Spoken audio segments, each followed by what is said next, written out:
Thank you, choir.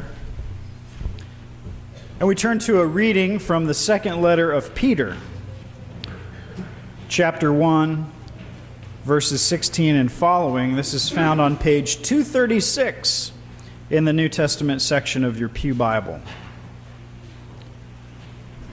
Peter is speaking to the congregation and speaking to us. Listen now for a word from God. We did not follow cleverly devised myths when we made known to you the power and coming of our Lord Jesus Christ, but we had been eyewitnesses of his majesty. For he received honor and glory from God the Father when that voice was conveyed to him by the majestic glory, saying, "This is my Son, my beloved, with whom I am well pleased." We ourselves heard this voice come from heaven while we were with him on the holy mountain. So we have the prophetic message more fully confirmed. You will do well to be attentive to this as to a lamp shining in a dark place until the day dawns and the morning star rises in your hearts. The word of the Lord. Thanks be to God.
Perfect. It is a special Sunday, not only because of the special music, but also we're getting ready, all of us getting ready for Lent. So I thought since it was special for so many reasons, I would do something special that I haven't done in a while. I thought I would tell you about Pastor Tom and the time he got writer's block. It had never happened to him before, so it took him a few hours to realize that it was happening. Everything else happened pretty usually that day. He woke up at about 6:30, and he sat up in bed at 6:31. He opened the prayer book that was beside him on the small table, and he began saying his morning prayers, the morning office. "O Lord, open my lips, and my mouth will proclaim your praise. You created the day and the night, O God. You set the sun and the moon in their places. You set the limits of the earth. You made summer and winter." So far, so good. He cooked himself an egg white omelet with chives. He had 1 cup of coffee. It was the last of the Dominican coffee that they had brought back from the mission trip. Too bad it was the last bag. It was the blackest, richest, tastiest stuff he had ever had in his whole life. Tom drove to the church office at about 8. He returned some emails quickly on his phone. Yes, he could attend a committee meeting the following week. No, he would not be able to attend a session meeting at a neighboring church in 2 weeks. Maybe he would visit his parents. After his email program congratulated him for dispatching all his correspondence, he read through the passage for Sunday's sermon. It was Mark's account of the Transfiguration. He had preached it several times before. It goes a little something like this. 6 days later, after Jesus had told them, "Truly I tell you, there are some standing here who will not taste death until they see that the kingdom of God has come in power," Jesus took with him Peter and James and John and led them up a high mountain apart by themselves. And he was transfigured before them, and his clothes became dazzling white, such as no one on earth could bleach them. And there appeared to them Elijah with Moses, who were talking with Jesus. Then Peter said to Jesus, "Rabbi, it is good for us to be here. Let us make 3 dwellings, one for you, one for Moses, and one for Elijah." He didn't know what to say, for they were terrified. Then a cloud overshadowed them, and from the cloud there came a voice, "This is my Son, the beloved. Listen to him." Suddenly, when they looked around, they saw no one with them anymore, but only Jesus. As they were coming down the mountain, he ordered them to tell no one about what they had seen until after the Son of Man had risen from the dead.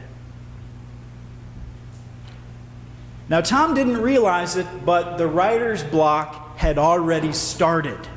It was in its infancy stages. It still needed its diapers changed. It couldn't hold its head up yet. It presented to him as, what am I going to say about this passage that I haven't said before? This was a question Tom had asked several times, so he didn't really recognize it yet as writer's block. He went over to the bookshelf and grabbed a trusty commentary on the Gospel of Mark.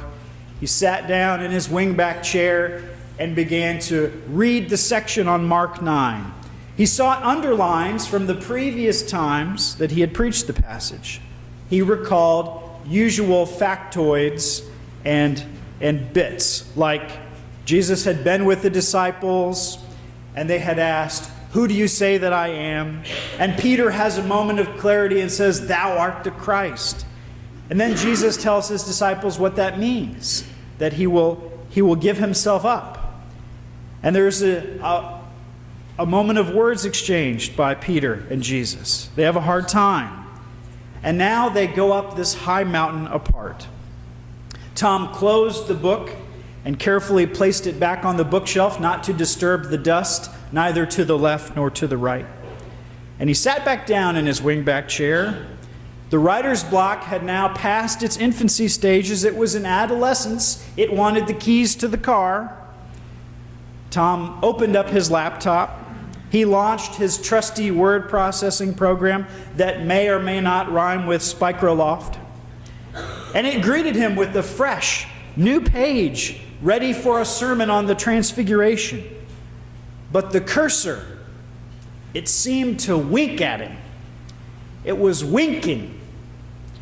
And the cursor, a symptom now of full-blown writer's block, stopped winking and started taunting. Go ahead. Go ahead. Tell them. Tell them. Go ahead. Tell them. Type it. Tell them. Tell them. Again. Again. And the fresh, new, white page of the document seemed to become not so fresh and so new anymore, but empty. Empty and white and devoid. And the only thought Tom had as he looked was not really helpful for a sermon.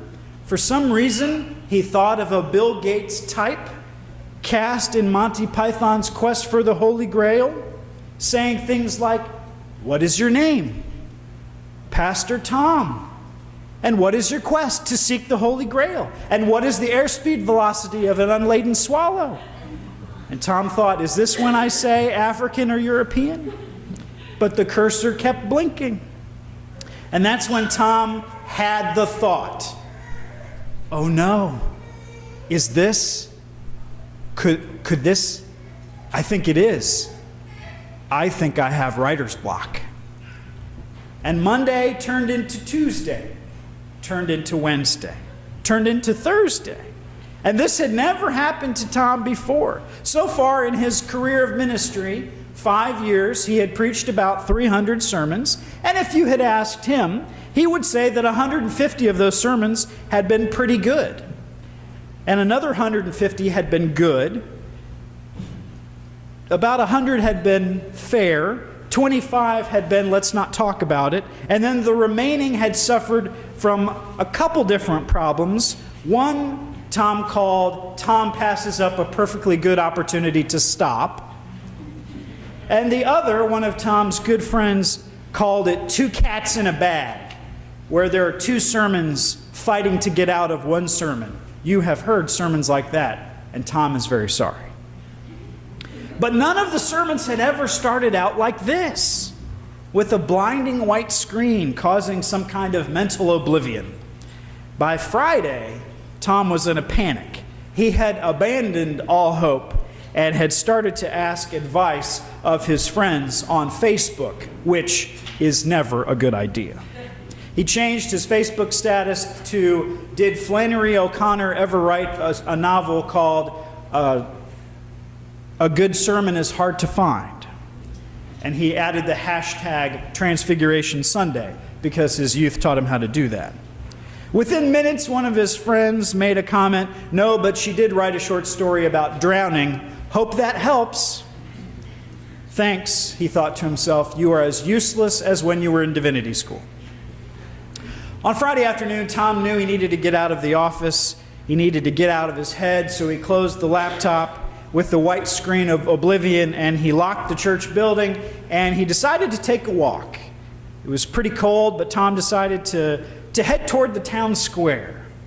He noticed there were still piles of snow that hadn't melted. It was below 32 degrees, so the white heaps would remind everyone what the weather could do if it wanted to. The white heaps reminded Tom of the blinking white heap of a screen that he still had to deal with. Did St. Peter ever feel like this? Tom wondered. Did St. Peter ever feel the words leave him? Certainly he didn't stand at a blank screen, but he stared at blank scrolls, and he stood in front of congregations with blank faces that had never heard the gospel, because it was never written down. It was only the testimony of the faithful ones. Had Peter ever felt his words leave him? Had Peter's words ever felt small and inadequate and vacuous. Tom walked around the church square, or the town square, and then he walked up to the empty fountain in the center. The symbol was not lost on him. He thought about the way people's words were empty and how they came up short. And Tom started to think about words. He thought about good words, words like thank you and you're welcome. He thought about bad words like final notice, audit, and moist. For some reason, no one likes the word moist. Tom thought of mistaken words. Oh, when are you due? I'm not pregnant. It's so nice that you could take your father out for dinner. That's my husband. Tom thought of poetic words. I think that I shall never see a poem as lovely as a tree. I do not love you as if you were salt rose or topaz or the arrow of carnations the fire shoots off. I love you as certain dark things are to be loved, in secret between the shadow and the soul. Tom thought of words people use to impress. Vis-a-vis, cost effective. Recapitulation. Tom thought of honorific words. Officer, Your Honor, Reverend, he had heard that enough. Pastor, Rabbi. Rabbi. And Tom stopped walking. Rabbi. Peter calls Jesus Rabbi.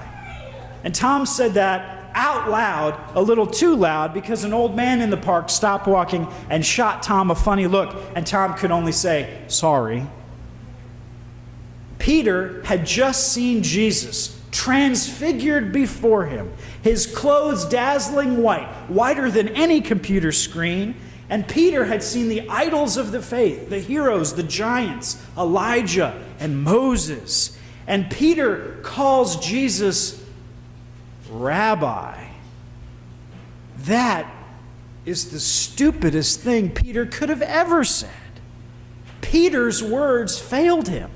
Peter, the rock upon whom Christ built the church. Saint Peter, the patron saint of blithering idiots everywhere.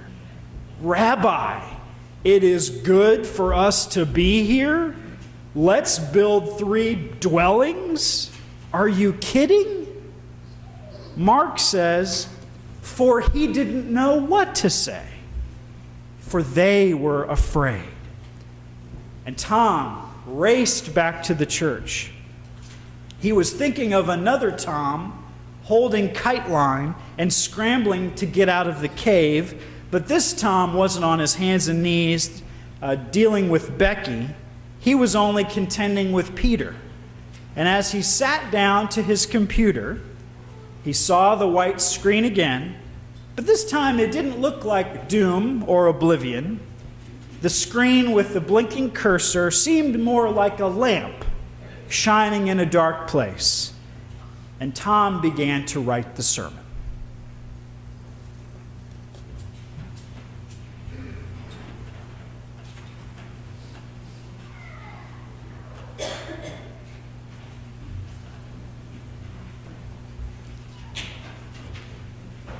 And let's stand together and sing hymn 73, Swiftly Past the Clouds of Glory.